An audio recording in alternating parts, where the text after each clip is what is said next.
All right, so we are downstairs again doing the final countertop in the kitchen. This is the main countertop. As you can see, start to finish, we are 13.5 feet long. We're going to do this one a little bit different than the other two that we did. I'm a little nervous myself just because of how big it is and how much time we're going to have. So we'll show y'all the tools and the mixing process that we're going to do for this, and then we'll probably pause. I'm going to have my wife help me chop the board. If you kind of want to see that in detail, there's a few other videos that we personally have put on there of the other two countertops we did. Chopping is one of the easiest processes. And once again, a little bit of background. This is going to be the main countertop in the kitchen. 1¼ inch board laminated together to make one full piece. We will be having this complete cured, ready to install before we cut out where the sink's going to go. And like I said, we're not going to go into too much information, but we put a lot of information on a few of the other videos we did. So we're just going to move right over here. I've kind of got everything in here this time instead of having to go out into the garage. For this guy, we're going to do almost 1.5 gallons to do this countertop. So we're going to do a small cup here. This is going to be our black metallic. So again, we are doing a white Carrara marble, so white metallic, black metallic. I'm going to start with my hardener. As we talked about before, the hardener is thinner, so it's always easiest to go ahead and pour your hardener first. I'm going to go up to 2 on this. Now I'm going to put 3 quarts in each of my large for the white. And once again, we're going to do the hardener first. The epoxy itself, or the resin, is thicker. So a lot of the videos that I personally saw, they did the hardener first, and then the resin. Once again, I know I've said it's thicker several times already, but it is. So that just helps you with some more accurate measurements.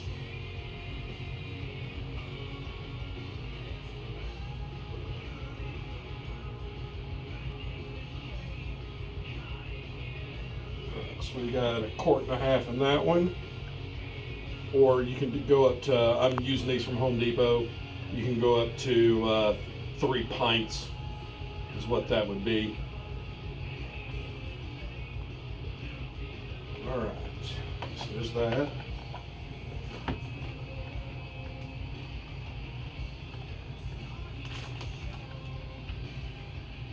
And I'm just went up to like 2 on this one. So I'm going to go up to 4 now. It's a 1 and 1, 1 part, 1 part. One thing that I did this time that I haven't done before, you see the resin is pouring out a little bit easier than some of the other videos that we did. I actually put these out in the garage, put them about 3-4 feet away from a propane heater, just to begin, kind of heating all this up. And it actually worked because it poured out a whole lot better than what it normally does. I mean, it's really thick, almost like molasses is what I compare it to.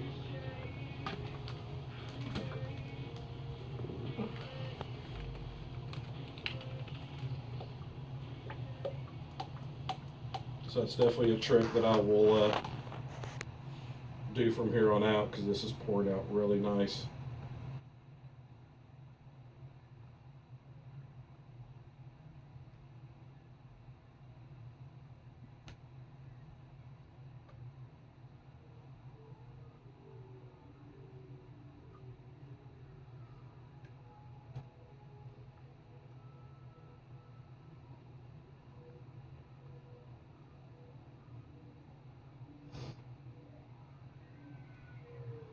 Once again, we're using Stone Coat Countertop's product. Said it before, I'm not affiliated with them in any way. Just a product that we decided to use. It's not the cheapest out there, but it's not the most expensive either. So far with the other two countertops we've done, it's turned out some absolute gorgeous product. We're also going to, typically I use this small trowel because the surface is so big, and I'm just personally worried about work time, even though we have 45 minutes. I got a larger trowel this time. Give it a try to you know, maybe help me speed up the process. That's also why we're going to, once I get it kind of spread out, begin chopping. That's why we're going to pause this time also, and my wife will help me chop it out just to help speed up this process some. The website, they tell you to put like a good spoonful, so that's kind of what I'm doing. Once again, I'm not being as maybe informative this time as what I was last time. So once again, it's I feel like time is not going to be on my side as much this time, so I'm really just trying to hurry up. You know, if you don't want to see a little bit more of a information filled videos, we did a few other ones, like I said, on the other two countertops that we've already done. So this is our black. So we're going to just stir this up. Make sure that you're getting your sides and all that excess product and metallics and whatnot off your sides, and make sure it's good mixed in.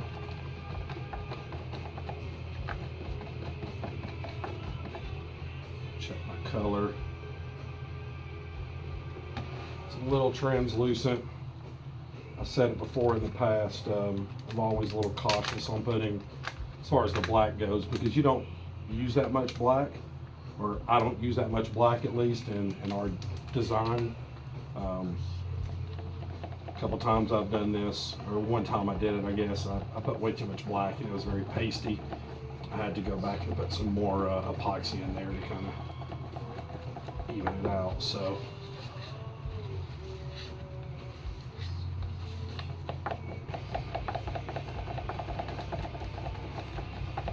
and actually we'll go ahead and that's good.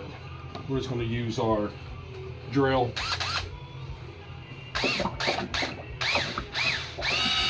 Get this nice and mixed up. We'll actually go ahead and pause for a second while I mix this. No point in you just kind of watching me stand here for the next 5 minutes while I do this. So we'll pause for a minute. We'll be right back. All right, guys. I think that is nice and mixed. So we're basically just going to take this, we'll go right over, we're going to pour it right out on our table, and we're good to go. You saw me move that. I got some thinner plastic on this side versus what I have over here. That is one thing, just to be careful. We do have this entire floor plasticed out. You just want to make sure that you got like a 0.7 to a, you know, like a 1 milliliter thickness right around the edges over there, similar to what I have, like you know, on under my sawhorses. It's a little bit of a thinner plastic, so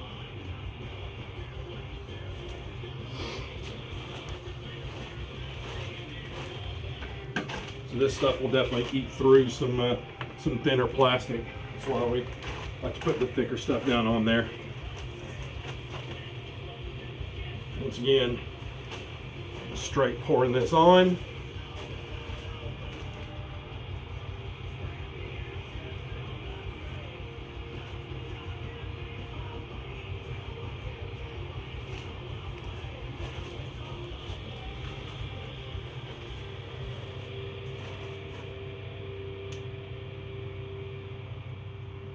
We'll leave some of this excess in the bucket.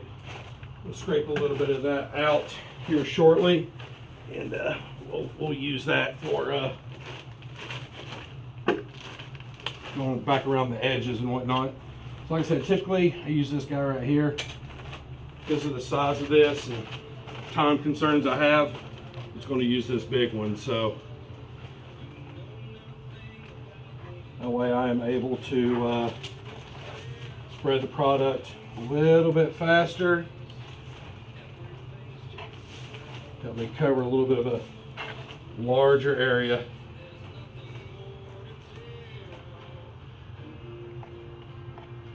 I'm not worried about going over my edges yet, even though, you know, it is kind of almost inevitable that it's going to.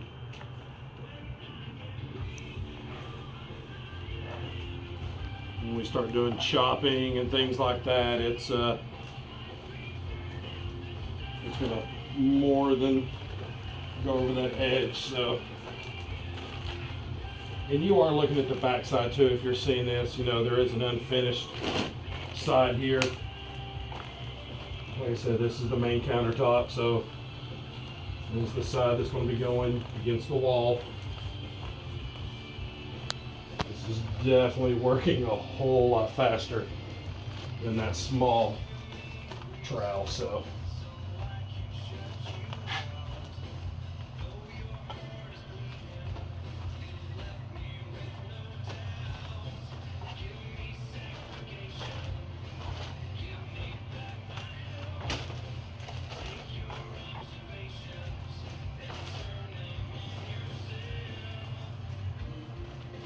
don't be afraid to get your hands down in here. You're not going to hurt this hardly on any part of this process. I just saw a little piece of trash that got down in it, so don't never be afraid to just put your hands down in there and grab it.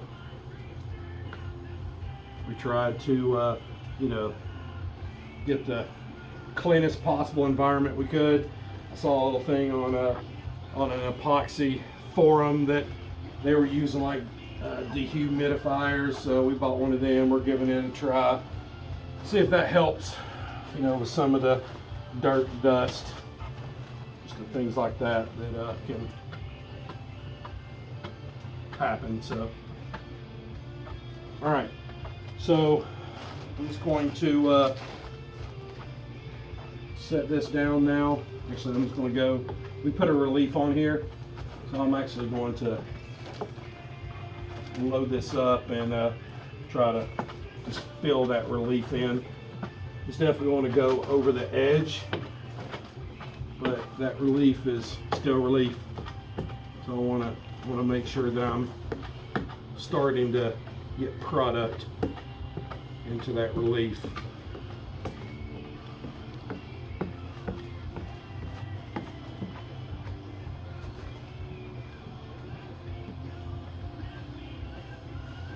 We're not worried about this edge either. That's the edge that's going to be up against the stove. So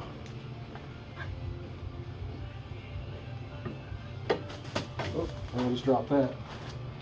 That is a video flaw. That'll be on our bloopers tape.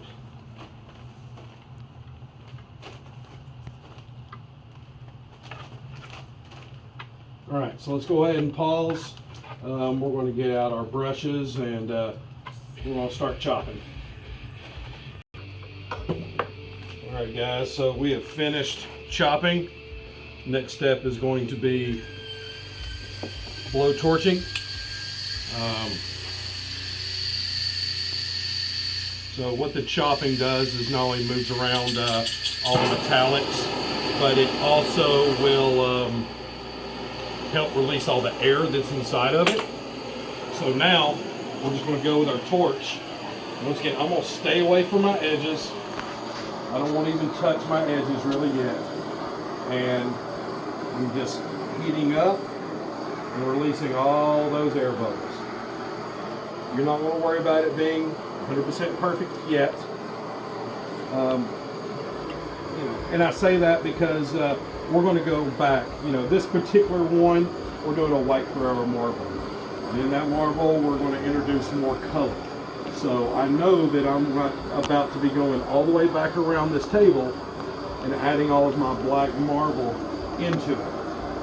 So for that, you know, with that being said, it doesn't have to be flawless just yet. So, you know, now if you see some trash, anything like that, you know, you want to get that out, that's fine. You know, go ahead and do that.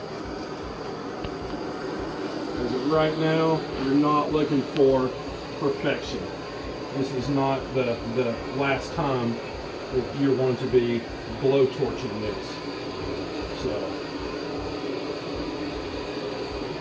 we'll say make sure that you are wearing clothes that you don't necessarily care about. Maybe not your shirt, but definitely your pants. You probably just saw me. I just straight up wiped the epoxy off of my gloves onto my pants. So, make sure you got some work pants on. Make sure you got some work shoes on.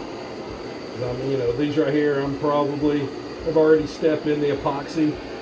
So, the big thing of what I'm doing too right now is I'm using the light to see that reflection that I need to be able to see all these bubbles and to be able to see, you know, almost like that flat surface.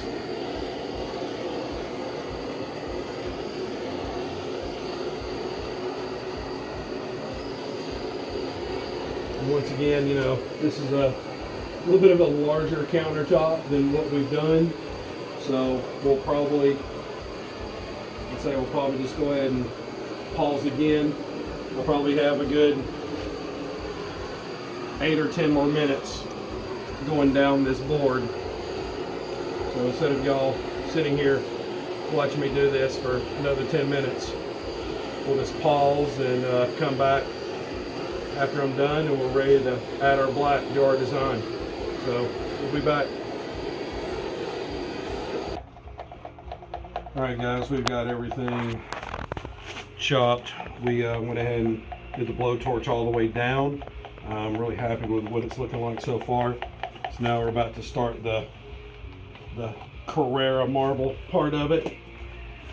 And we're going to take my other brush. I've got our black metallic here. Really been thinking about this, and I think I'm going to start right here in my corner. Yeah, it's going to be my starting point. So once again, guys, you know, this is all you, however you want it to look. You know, this is going to be my design. So just have fun with it. That's exactly what I'm about to do. Just going to get in here and do my thing.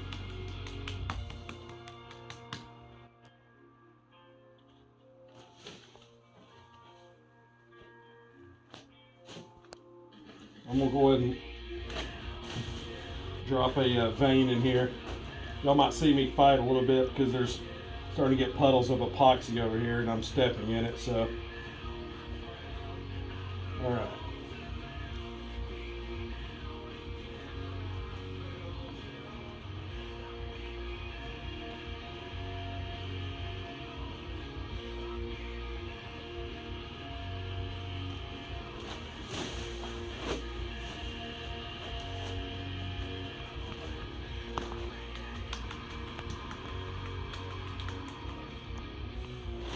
You'll fight too, you know, always have like a lot of clear metallic that will build up on my brush when I'm trying to put black in.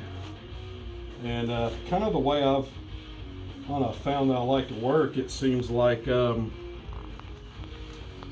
of scatter around a little bit, try different things. That way, you know, I end up kind of getting an idea of how it's all going to come together.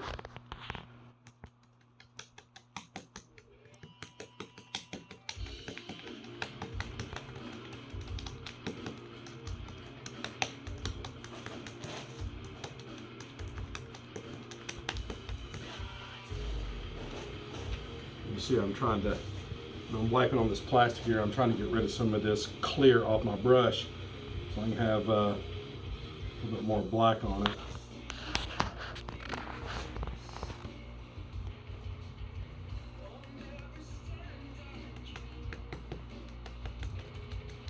Somewhere, if I remember the measurements, not that most of y'all probably care, but you know, about 76 inches off of this end is going to be center of our sink hole that we're going to cut. So some of these designs that I'm putting in here won't even be here because that's where the sink's going to go. So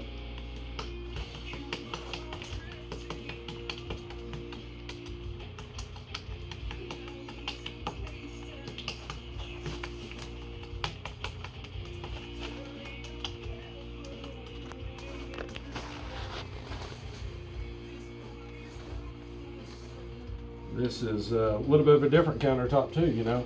It's long and not as deep. The other two we've been doing, especially her island was pretty big. So it was just a different vibe, I guess, you know, of what the shapes look like and how it was turning out.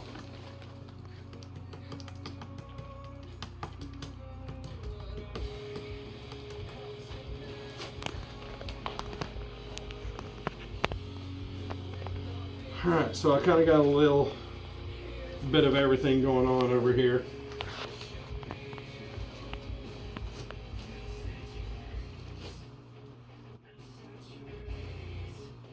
A couple little puddles right there.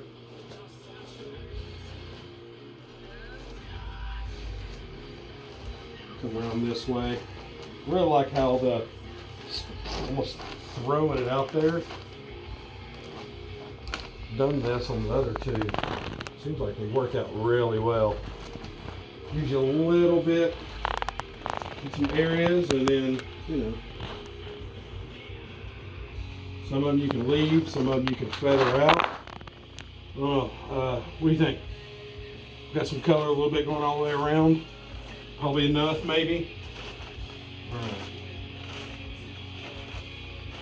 So now we're just going to kind of start going around, taking a look. You know, once you start heating too, some of these hard veins that we've kind of thrown out there, they soften up a lot. So some of them I'm actually going to probably just leave, and then others, you know, I'm going to want to chop out. So definitely want to, you know, as I'm maybe chopping some, I'm going to chop down to you know, onto your edge. You don't want it just to be, well, I personally just don't want it to be solid white on my edge. So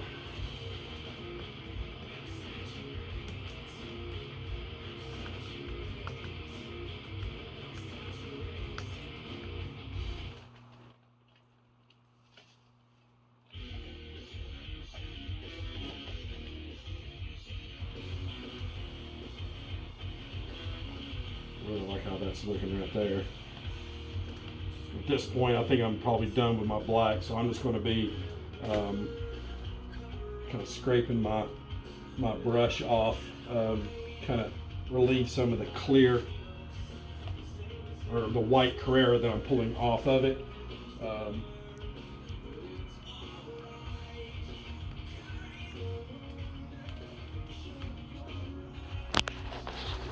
That way, I guess next time when I'm going to dip my brush back on here, I'm not putting more kind of white Carrera on there.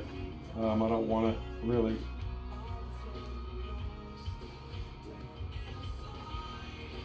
take away from the black, I guess, that I'm trying to add.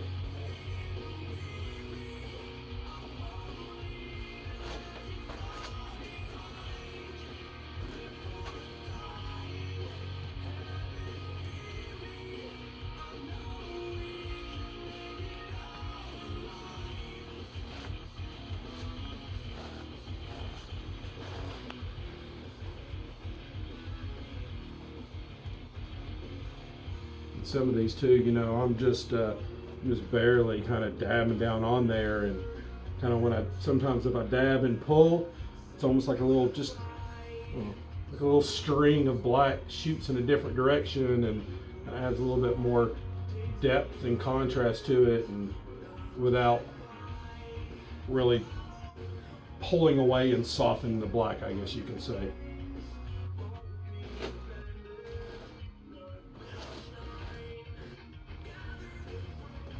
It's kind of a good thing when you do these little pull outs. You know, when I take my brush and get